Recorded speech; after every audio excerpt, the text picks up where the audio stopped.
we have Sripath Jagtap.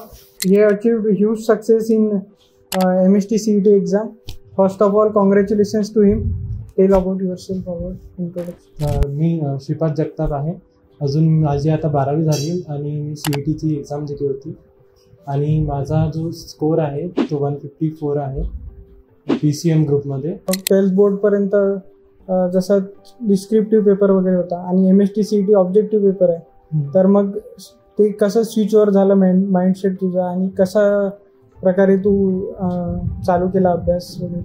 हो, जेव्हा 12th board झाली ते खूप थिअरी बेस्ड अजून हे असते आणि त्याच्यावरून थिअरी कशी पण देऊ शकतो, पण जो CETचा पेपर आहे तो 150 क्वेश्चन 150 क्वेश्चन आहे त्याच्यात. अजून त्याच्यात 3 तास तर खूप कमी वेळ पुरते, तर त्याच्यासाठी स्पीड अजून ॲक्युरेसी वाढवायला लागली. आता तू मग क्रॅश कोर्स वगैरे कसा वाटला तुला की 2 महिन्यातच पूर्ण सगळा एंटायर सिलेबस कव्हर करावा लागतो आणि त्यासोबतच त्याची प्रॅक्टिस आणि स्पीड आणि ॲक्युरेसी वाढवावी लागते, तर ते कसं केलं? तर क्रॅश कोर्समध्ये दररोज टेस्ट व्हायचा आणि त्याचा रिझल्ट पण लवकरच यायचा आणि रिझल्टमध्ये रँक लिस्ट लागायची, ज्याने मोटिवेट व्हायचं की बा आपण फर्स्ट यायला पाहिजे असं. त्याच्यानी त्यांनी मोटिवेशन भेटे. अजून जे टेस्ट होत होते दररोज त्यांनी पण ॲक्युरेसी स्पीड हे सर्व वाढले. माझा पहिले प्रॉब्लेम होता, माझे सर्व क्वेश्चन सॉल्व्ह पण नव्हते, पण जसं जसं दिवस वाढत गेले, टेस्ट देत गेलो, तसं पूर्ण क्वेश्चन सॉल्व्ह व्हायला लागले आणि ॲक्युरेसी हळूहळू वाढत राहिली. काही स्ट्रॅटेजी वगैरे होती का? प्लॅनिंग कशी होती?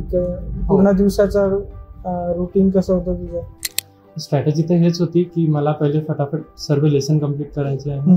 अजून JEEची मी प्रिपरेशन करत होतो पहिले, तर माझे काही लेसन वीक राहून गेले होते, तर ते लेसन मला कम्प्लीट करायचे होते. त्यानंतर त्यांची सर्वांची रिव्हिजन करायची होती, तर मी पहिले सर्व लेसन केले, त्यांची प्रॅक्टिस केली, PYQ केले.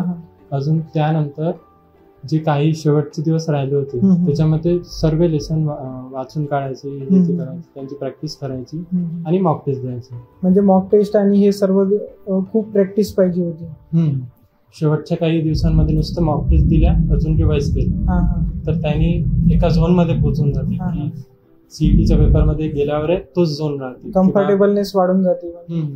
तर आपण कसं काय करू, कोणते क्वेश्चन, फिजिक्स पहिले की केमिस्ट्री पहिले, असं डिसाईड पूर्ण. आता समजा कधी कधी आपण एक्झाम मॉक टेस्ट सोडवतो, कधी कधी असं कमी मार्क्स भेटून जातात एखाद्या मॉक टेस्टमध्ये, तर मग प्रेशर येते किंवा आपल्याला असं वाटते की आपण चुकीचं करत आहोत आणि आपण खूप करत आहोत मेहनत, तरी पण मार्क्स नाही मिळत. असं काही झालं का? म्हणजे हो, मी जेव्हा मॉक टेस्ट द्यायचो तेव्हा मला एक वेळा खूप असे कमी भेटले होते, म्हणजे 122 मार्क्स होते आणि मी एकदम घाबरून गेलो होतो, कारण की सडनलीच 122 आले होते, एकदम कमी. तर आणि CET शेवटी ते एकच एक्झाम असते, त्या दिवशीवरच पूर्ण असते. मला असं वाटते त्याच दिवशी जर असंच झालं तर माझी तर पूर्ण हेच मेहनतच वाया चालली. पण तेव्हा मी सरला कॉल लावला, त्यांनी सांगितलं की बा हे एकाच टेस्टमध्ये आले, तू अजून मेहनत कर, चांगलंच होईल आणि मेहनतवर भरोसा ठेव. आणि हो, असं घाबरल्यासारखं तर खूप वाटते, पण तेवढा ट्रस्ट ठेवायचा आपल्या प्रिपरेशनवर, चांगलंच होते. आता एक्झाम मध्ये प्रिपरेशन करताना डिस्ट्रॅक्शन्स वगैरे येतात किंवा थोडंसं डिफिकल्टीज येतात, काही वेगवेगळे प्रॉब्लेम्स येतात, तर तसं काही मोबाईलचे डिस्ट्रॅक्शन, जसं सोशल मीडिया झालं किंवा वेगवेगळे काही मित्रांचे वगैरे? हो, डिस्ट्रॅक्शन तर येतेच आणि मोबाईलच सर्वात मोठा डिस्ट्रॅक्शन आहे माझ्यासाठी होता. पण शेवटचे जे 2 महिने होते त्याच्यामध्ये एकदम सिच्युएशन अशी झाली होती, पण त्याच्यामध्ये पण काही खूप वेळ डिस्ट्रॅक्शन मध्ये गेला माझा. पण शेवटी ते कंट्रोलमध्ये आणणं ते आपल्यालाच करायला लागते. पण थोडंसं माइंड फ्रेश करायला आपण हे करू शकतो, जसं मी काही 15-20 मिनिटं चेस करून घेत होतो, तर त्यांनी थोडंसं माइंड डायव्हर्ट होते, माइंड फ्रेश नाही होत जास्त आणि बफर भेटते थोडा, आणि नवीन गोष्ट पण लवकर मग फ्रेश मूडने आपण अजून चांगल्याने करतो.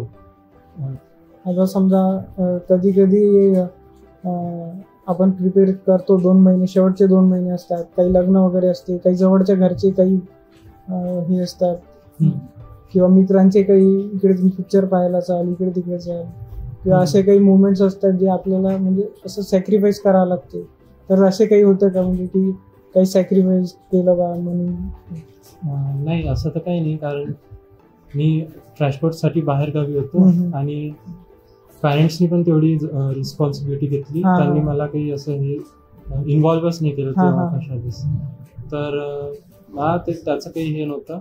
पण बाकीचे हे लास्टचे 2 महिन्यात, पण जेव्हा त्याच्या पहिलेचे जे 2 वर्ष होते त्याच्यामध्ये काही वेळ देऊ शकतो आपण, पण कारण की 2 वर्षाचा वेळ असतो, त्याच्यामध्ये कुठे ना कुठे ते कव्हर करू शकतो आपण. पण जर तुम्ही नुसतं तेच करत असाल तर ते नाही जमणार.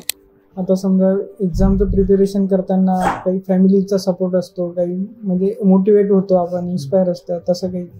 हो, तर सरांकडून काही मोटिवेशन असं? तर जेव्हा प्रिपरेशन टाइम होता लास्टच्या 2 महिन्याचा, तेव्हा आईनी, बाबांनी आणि विशेष म्हणजे तर सर्वांनीच मला सपोर्ट केला. सरचा जसं मी सांगितलं, मला कधी कधी कमी मार्क्स भेटेल तर सरचा सपोर्ट राहत होता. सर समजून सांगे की बा असं होतच असते बा. अजून आई आणि बाबाचा तर होताच, आणि आई पण मोटिवेट करत होती खूप, कारण की आईनी पण एक्झाम दिल्या.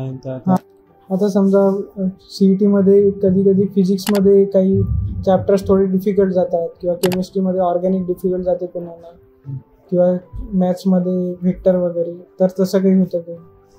हो, जसं मी सांगितलं माझी JEE मध्ये काही लेसन्स राहून गेले होते. तर माझी जे GOCचे जे इनिशियल असते लेसन, GOC आयसोमेरिझम अजून नॉमेनक्लेचर, नुसतं हेच झाले होते. बाकीचे जे मेन ऑर्गॅनिक असते ते पूर्ण हे होती, पूर्णपासून डिझास्टर होती. आणि तर मी ते 1 शॉटनी लवकर कव्हर केले. आणि आपल्याला वाटते की बा, आपल्याला भीती वाटते की बा हे, तर आपण त्याला पुढे टाळत जातो, प्रोक्रॅस्टिनेट करत जातो, आणि ते पुढे साचत जाते आणि हे होत जाते. पण तसंच फिजिक्स सोबत हे झालं होतं. जसं मला सुपरपोजिशन ऑफ वेव्हज आणि वेव्ह ऑप्टिक्स खूप कठीण वाटले. पण जेव्हा शेवटचे काही दिवस होते, 10-15 दिवस होते, त्याच्यात मी थोडंसं असं ट्राय करून बघितलं, आणि तेव्हा ते जमत गेलं. आणि जसं जमत गेलं तसं फिअर कमी आला होता. आणि तेव्हा मला वाटलं होतं की बा, जर मी पहिलेच स्टेप घेतला असता तर आतापर्यंत ते एकदम स्ट्रॉंग झाले असते ते टॉपिक्स. पण तरी ते कॉन्फिडंट वाटलं असेल, त्याचं त्यांनी कॉन्फिडंट वाटलं. अजून पहिले मला फिजिक्सचीच भीती होती याच्याने, आणि खूप भीती वाटे, कारण माझी काही थोडासा अनसर्टेन असतेच फिजिक्स. पण शेवटी जसं हे लेसन्स, मेन जे टफ लेसन्स होते, हे जसे माझे व्हायला लागले तसं फिजिक्स मध्ये पण कॉन्फिडन्स आला. अजून नंतर फिजिक्स मध्ये जो टाइम लागते, जसं मी केमिस्ट्रीला 25 मिनिट्सच देत होतो, आणि फिजिक्सला 1 hour 5 minutes द्यायला लागलं, मॅक्सिमम टाइम जितका देऊ शकतो, कारण की तो माझ्यासाठी टफ होता. न्यूमेरिकल बेस्ड असते तर थोडा, केमिस्ट्रीपेक्षा फिजिक्स जास्त न्यूमेरिकल बेस्ड असते. तर असं, आणि हळूहळू मग कॉन्फिडन्स वाढत गेला जसे टफ लेसन झाले, आणि मग फायनली नॉर्मलच वाढायला लागले जे पण टॉपिक्स होते. आणि एक्झाम मध्ये आपण सुरुवातीला काही आपले आवडते टॉपिक्स असतात, स्ट्रेंथ्स असतात काही, ज्याचे आपण कधी पण कोणता पण प्रश्नाला सॉल्व्ह करू शकतो, किंवा सुरुवातीला आपण याच टॉपिकचे प्रश्न सॉल्व्ह करतो, तसं काही होतं? नाही, CET मध्ये जसं प्रश्न रॅन्डम होऊन येतो ना सर्वांना, तर आपण सापडू नाही शकत. सापडायला गेलो तर वेळ झाला नाही.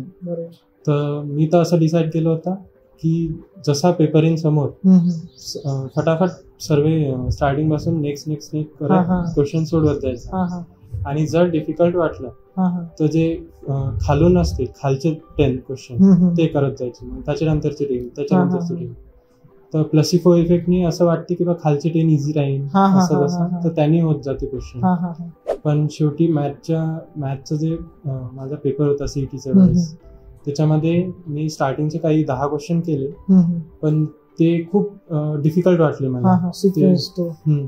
आणि त्याच्यामधून 2-3च क्वेश्चन झाले होते. तर मी खूप पॅनिक झालो. कॉन्फिडन्स त्याच्याने माझी जेवढी पण स्ट्रॅटेजीज होती की शेवटची 10 करायची ते सब मी विसरून गेलो. आणि मग रॅन्डमली क्वेश्चन सापडत जे सोपे आहे ते आणि टिक करत गेलो, सॉल्व्ह करायचो, नाही व्हायचे. ते खूप पॅनिक सिच्युएशन झाली होती. तर असं नाही झालं पाहिजे म्हणून त्याची पण आता अनुभव घ्या अनुभवावरून थोडस. आणि याचा आता नेक्स्ट जनरेशन जे आहे ते थोडस सावध राहा. तुम्ही घरूनच डिसाईड करून जा की बा कशी स्ट्रॅटेजी राहील, सिक्वेन्स तो. आणि पॅनिक सिच्युएशन यायच्या आधी हा विचार करा की आपली स्ट्रॅटेजी काय होती आणि किंवा पॅनिक सिच्युएशन आल्यावर काय करावं किंवा कसं करावं. आणि हो त्याच्याच मॉक टेस्ट द्यायला पाहिजे. थोडासा कम्फर्टेबलनेस वाढते आपला. पॅनिक मोडचा पण एक्सपिरियन्स येऊन जातो आधीच. आता समजा तू मागे पाहते तर 2 महिने आधी जेव्हा तू एक्झामचा चालू केला प्रिपरेशन, तर तेव्हा आणि आताचा म्हणजे कसं वाटत आहे तुला? क्रॅश कोर्स केला, क्रॅश कोर्स मध्ये काही कसा वाटला तुला? पहिले तर मला वाटे की एवढा मोठा सिलेबस आहे, पूर्ण बुक्स वाचायचे आहे, कारण की केमिस्ट्रीमध्ये कुठूनही प्रश्न येऊ शकतो. त्या बुक मधूनच येते. पण बुकचा कोणता पण ते रिमेंबर वाले स्लॉट्स असते त्याच्यावरून क्वेश्चन येते. तर असं घाबरल्यासारखं होते. आणि 11चे पण 10 लेसन्स होते ज्याच्यामध्ये खूप लर्न करायचं होतं. तर असं वाटत होतं की बा हे कसंच होणार. वास्ट सिलेबस आहे. 11चे लेसन, 12चे लेसन ते पण डिटेलनी करायचे आहे. तर तेव्हा खूप घाबरल्यासारखं वाटे. पण आता वाटतं की बा इझीच तर होतं ते. होऊन गेलं असतं. अजूनही केलं असतं तर अजून चांगलंच झालं असतं. कॉन्फिडन्स तेव्हा आता खूप जास्त चांगला आहे. आणि जसं मी म्हटलं फिजिक्सचे ते लेसन स्टेप नव्हतं घेतले डिफिकल्ट लेसनला सॉल्व्ह करायचं. आता वाटत आहे की मी जर पहिलेपासूनच थोडं थोडं करत गेलो असतो तर आरामात झालं असतं. 2 महिने पण असं वाटते खूप कमी टाइम आहे. पण ते हळूहळू क्युम्युलेटिव्ह एफर्ट तेवढा टाइम इनफ आहे, करू शकतो आपण. आणि हो ऑर्गॅनिक माझी हे झाली होती तरी मी केलं असेल, तरी मी करू शकलो तर ऑब्विसली 2 महिने इनफ आहे. 2 महिने. आता समजा जे नुकतेच बोर्डचे एक्झाम झालेले आहे मुलं, त्याला काही म्हणजे थोडेसे अनसर्टेन असतात त्यांच्या फ्युचर बद्दल, तर त्यांना तू काय सांगशील? 10ची म्हण, 12ची म्हण, क्रॅश कोर्स वाले किंवा ज्यांची 10ची एक्झाम झाली आता त्यांच्यासमोर 2 वर्ष आहे. आणि 2 वर्षानंतर सीईटी किंवा जेई जे पण एक्झाम तुम्हाला द्यायची आहे ते आहे.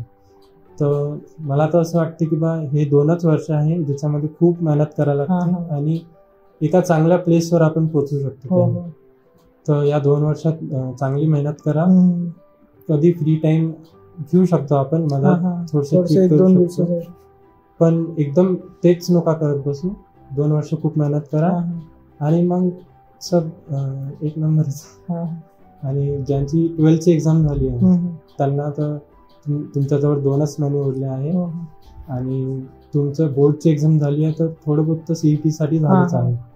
बस तुम्ही आता केमिस्ट्रीची बुक पूर्ण वाचा, 11ची 12ची फिजिक्स आणि मॅथची न्यूमेरिकल अजून क्वेश्चन सॉल्व्ह करून बघा, प्रॅक्टिस करा, मॉक टेस्ट द्या आणि मग सीईटी पण इझीच आहे. आता तू क्रॅश कोर्स केला होता, समजा तू जर हाच रेग्युलर कोर्स केला असता विष्णू सायन्स अकॅडमीचा, तर मग तुला वाटतं की अजून 20-30 मार्क्स एक्स्ट्रा वाढले असते? हो ऑब्विसली, कारण की सर नेहमी 2 महिने लगातार सरनी टेस्ट घेतला. जर पर वीक जरी मी टेस्ट दिला असता 2 वर्षभर तर कुठे ना कुठे स्कोर तर इम्प्रूव्ह झालाच असता. आणि 2 वर्षभर जर मी टेस्ट देणार तर मला टेस्टसाठी वाचा लागेल पुस्तकं, तर पुस्तकही माझं पाठ झालं असतं. आणि जे पण डिटेल क्वेश्चन होते, एक्सपिरियन्स वाढला असता थोडा, छोट्या छोट्या जागेवरून क्वेश्चन होते ते सर्व पण क्वेश्चन आले असते. अजून एक्सपिरियन्स, त्याचा एक्सपिरियन्स, जसं मी सिली मिस्टेक खूप होतात कधी कधी. सिली मिस्टेक्स मॅथच्या याच्यामध्ये पॅनिक झालो होतो. तसं जर मी 2 वर्षापासून टेस्ट दिला असतं तर शायद पॅनिक नसतं झालं, तेवढं माहित असतं काय करायचं. पुढे आता तुमचा म्हणजे सीईटीचा स्कोर वगैरे बघितला आणि मग पुढे कोणची ब्रांच तुला म्हणजे सर्वात जास्त प्रेफर करशील? मला तर सध्या सीईटीचा सीएसएस एक्सपेक्टेड आहे, पण आता बघू आता अलॉटमेंट मध्ये काय आहे त्याच्यानुसार, पण एक्सपेक्टेड तर सीईटी कम्प्युटर सायन्स. बाकी मग तुझं कॉंग्रॅच्युलेशन्स अजून एकदा. थँक्यू. खूप चांगला इंटरव्ह्यू झाला आपला आणि खूप चांगला स्कोर मिळाला तुला आणि खूप अभिनंदन अजून एकदा. हो, थँक्यू.